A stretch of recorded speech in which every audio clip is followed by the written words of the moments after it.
کربلا۔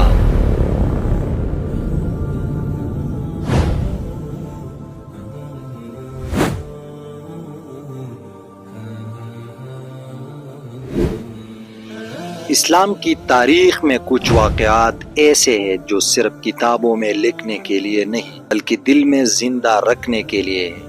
ان میں سب سے اہم اور دل دہلا دینے واقعہ کربلا۔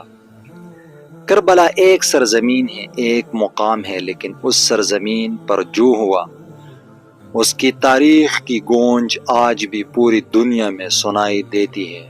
یہ ویڈیو ان تمام سوالات کے جوابات دے گی کہ کربلا کیسے پیش آیا، کیا حالات تھے، کون ذمہ دار تھا، امام حسین رضی اللہ عنہ نے کیوں قیام کیا اور اس واقعے کا پیغام کیا ہے۔ رسول اکرم صلی اللہ علیہ وآلہ وسلم کے وصال کے بعد خلافت کا نظام قائم ہوا۔ حضرت ابوبکر صدیق رضی اللہ عنہ، حضرت عمر رضی اللہ عنہ، حضرت عثمان رضی اللہ عنہ اور حضرت علی رضی اللہ عنہ نے خلافت کو سنبھالا۔ حضرت علی رضی اللہ عنہ کے بعد ان کے بیٹے حضرت حسن رضی اللہ عنہ نے صلح کے ذریعے خلافت حضرت معاویہ رضی اللہ عنہ کے سپرد کی۔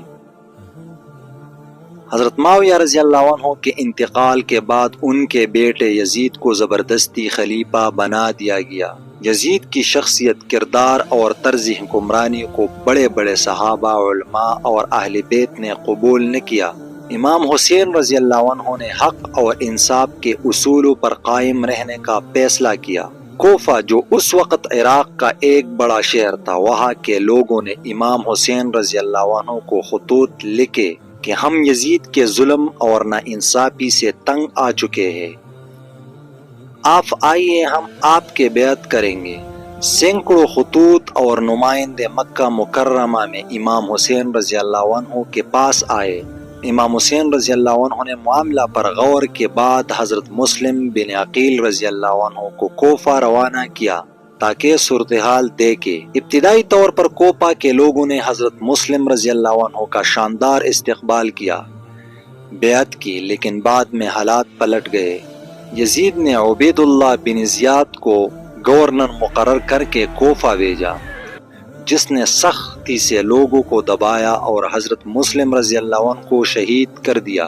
امام حسین رضی اللہ عنہ کو کوفہ کے اصل صورتحال کی خبر نہ پہنچی۔ امام حسین رضی اللہ عنہ اپنے اہل خانہ، بچوں اور وفادار ساتھیوں کے ساتھ مکہ سے نکلے۔ راستے میں کئی لوگوں نے مشورہ دیا کہ واپس چلے جائے، لیکن امام حسین رضی اللہ عنہ کا کہنا تھا کہ میں ظلم اور باطل کے سامنے سر نہیں جھکا سکتا۔ امام حسین رضی اللہ عنہ کی منزل کوفہ تھی، مگر راستے میں عبید اللہ بن زیاد کی فوج نے انہیں روک لیا۔ 2 محرم 61 ہجری کو امام حسین رضی اللہ عنہ کربلا کے میدان میں پہنچے۔ عمر بن سعد کی قیادت میں یزید کی فوج نے امام حسین رضی اللہ عنہ کو محصور کر لیا۔ فرات کا پانی بند کر دیا گیا۔ امام حسین رضی اللہ عنہ اور ان کے ساتھی پیاس کی شدت سے دوچار ہو گئے۔ یزید کی لشکر تھی، تعداد میں تقریباً 30,000 سپاہی، اور ان کی قیادت کر رہے تھے عمر بن سعد، عبید اللہ بن زیاد، اور ان کے پاس تھے اسلحے میں تلواریں، نیزے، تیر، گھوڑے، بھاری ساز و سامان۔ حضرت امام حسین رضی اللہ عنہ کے ساتھی تھے 72 افراد، ان میں خواتین اور بچے بھی شامل تھے۔ محدود اسلحہ، پانی بند، لیکن جذبہ ایمان بلند تھا۔ حضرت عباس رضی اللہ عنہ، حضرت علی اکبر رضی اللہ عنہ، حضرت قاسم رضی اللہ عنہ، حضرت علی اصغر رضی اللہ عنہ، حضرت زینب اور دیگر اہل بیت شامل تھے۔